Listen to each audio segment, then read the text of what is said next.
안녕하세요 여러분, 넬스 소연입니다. 이번 시간에는 지난 시간에 이어서 영주권 관련된 이야기를 한번 해보려고 해요. 제가 지난 영상에서 캐나다 영주권을 준비하시는 분들에게 희소식을 전달해 드렸어요. 혹시 그 영상 안 보신 분들은 제가 여기 위에 링크 걸어 놓을게요. 그 참고 부탁드려요. 희소식에 대해서 좀 전달을 해드렸는데요. 아무리 캐나다에서 영주권을 많이 뽑는다고 하더라도 막상 이제 영주권을 직접 준비하려고 하면은 머리가 지끈지끈 아프실 거예요. 그래서 제가 영주권 준비하면서 생각했던 것들, 그리고 앞으로 어떻게 준비를 하면은 좋을지에 대해서 팁을 간략하게 소개해 드리려고 합니다. 아무래도 서류를 준비해야 될 것 부분이 많기 때문에 시리즈로 제 영상을 업로드 할 거를 계획하고 있어요. 그러니까 앞으로도 이렇게 영주권 준비하시는 분들 하나씩 이렇게 시리즈 보면서 차근차근 준비를 해나가시기를 바랍니다. 오늘 시작해볼 첫 번째 내용은 캐나다 오기 전에 한국에서 준비해오면 좋을 서류에 대해서 이야기를 해보려고 해요. 팁을 드리기 전에 구독과 좋아요 안 하신 분들은 지금 구독과 좋아요, 알람 설정을 해주시면 저 큰 힘이 된답니다. 첫 번째 팁입니다. 간호사 경력으로 캐나다 이민을 준비하기 위해서 가장 중요한 서류인데요. 바로 한국 경력 증명서예요. 일부 서류들은 캐나다에서 이제 직접 영주권을 준비하는 시기에 그 기간 6개월이면 6개월, 1개월이면 1개월 내에 준비한 서류를 제출해야 되기 때문에 미리 준비를 할 수가 없어요. 하지만 한국 경력 같은 경우에는 미리 준비한다고 해서 경력이 바뀌는 건 아니잖아요. 그래서 개인적인 생각으로는 미리 한국에 계실 때 준비를 해오신다면 나중에 준비할 때 조금 수월할 수 있지 않을까 하는 생각이 듭니다. 사실 캐나다에서 한국 경력 증명서를 준비하기 위해서는 시간차도 있고 한데 한국에 있는 HR 그리고 파트장님께 연락을 해야 돼요. 그래서 그 연락하는 게 쉽지가 않고 전화로도 하기가 좀 곤란하기 때문에 이메일로 이제 정보를 주고받고 수정을 요청해야 되는데 그 과정이 계속 이메일을 몇 번을 더 주고받고 해야지 되기 때문에 많이 복잡할 수가 있어요. 그래서 한국에 있을 때 좀 한다면 좀 의사소통 부분에서 조금은 수월할 수가 있답니다.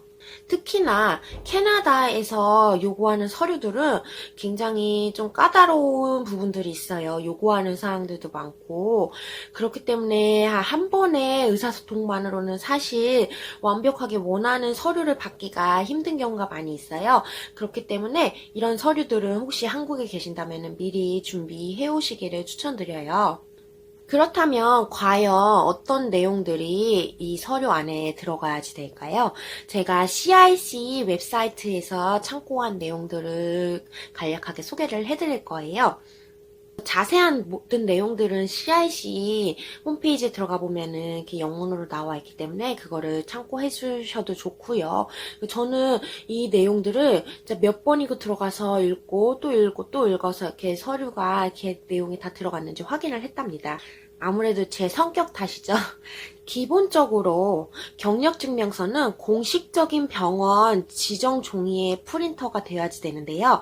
이를테면 병원 로고가 들어간 종이를 말하는 건데요. 제가 일했던 병원들은 다 병원 로고가 찍힌 다른 종이가 있지는 않고 서류 안에 로고가 들어가 있어요. 그래서 그런 것들을 준비해 주시면 되고요. 그리고 담당자의 이름, 그 병원의 주소, 전화번호, 담당자 이메일이 꼭 들어가야지 됩니다. 그리고 그 다음에 들어갈 부분이 되게 중요한데요. 바로 잡 타이틀이에요. 잡 타이틀은 보통 한국에서 경력증명서 떼보면 그냥 간호사, 병동 간호사 이런 식으로 나오는데요. 거기에 딱 그 NOC에서 명시되어 있는 코드에서 딱 나와 있는 직업명과 똑같은 명이 들어가야 돼요. 그래서 저 같은 경우에는 Registered Nurse라고 명시가 되어 있어야지 되었기 때문에 그렇게 부탁을 해서 수정을 했습니다. 그리고 잡 타이틀과 함께 duty, 업무와 스타투스, 그리고 일한 기간이 들어가야지 되고요. 이와 더불어 얼마만큼의 시간을 일했는지와 연봉, 그 베네핏이 들어가야지 됩니다. 원하는 내용들이 참 많죠. 그래서 한국에서 준비를 하시면은 조금 더 수월할 수 있다고 말씀을 드린 거고요. 이 원하는 내용들이 다 들어갔다면 이제 서류가 준비가 된 건데요. 참고로 저는 혹시 몰라서 NNAS 준비할 때 받았던 직무기술서 번역본이 있어요. 그래서 그거를 함께 서류를 제출을 했습니다. 제가 이제 나중에 이제 영주권을 받게 되면은 더 구체적으로 이 내용에 어떤 내용을 넣고 어떻게 수정을 했는지 등에 대해서 더 자세한 내용을 조금 공유를 해볼게요. 그래서 그때까지 제가 영주권을 이제 완벽하게 받을 때까지 좀 기다려 주시고요. 오늘은 이렇게 한국에서 준비해 오면은 좋은 캐나다 영주권 서류에 대해서 준비를 해봤는데요. 다음 시간에도 이 시리즈를 해가지고 다른 서류 준비 방법에 대해서 좀 공유를 해보도록 할게요. 그러면은 다음 시간에 또 만나요.